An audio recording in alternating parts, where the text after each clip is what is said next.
வணக்கம் நேயர்களே, நான் உங்கள் இயற்கையாளன் தவம். இந்த வேப்பெண்ணெயை பற்றியான ஒரு மருத்துவ குறிப்பு ஒன்று சொல்லிடுறேன். இந்த குழந்தை வச்சுருக்கிறவங்களாம் கேளுங்க.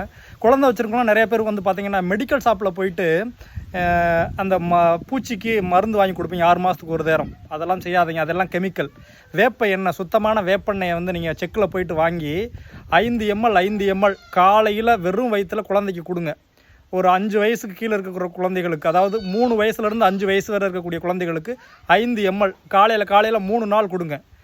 பிறகு 4வது நாள் விளக்கெண்ணெய் இருக்குல்ல, விளக்கெண்ணெய் 5 ml கொடுங்க. காலையில் எதுவுமே சாப்பாடு கொடுக்கக்கூடாது, வெறும் வயிற்றில் கொடுத்தீங்கன்னா அந்த வயிற்றில் இருக்கக்கூடிய எல்லா பூச்சிகளும் வெளியே வந்துடும். அவ்வளவு வல்லமை உடையது இந்த வேப்பங்காய்க்கும் வேப்ப எண்ணெய்க்கும். இல்லைன்னா இந்த வேப்பங்காயோட சாறு எடுத்து கூட நீங்கள் கொடுக்கலாம்.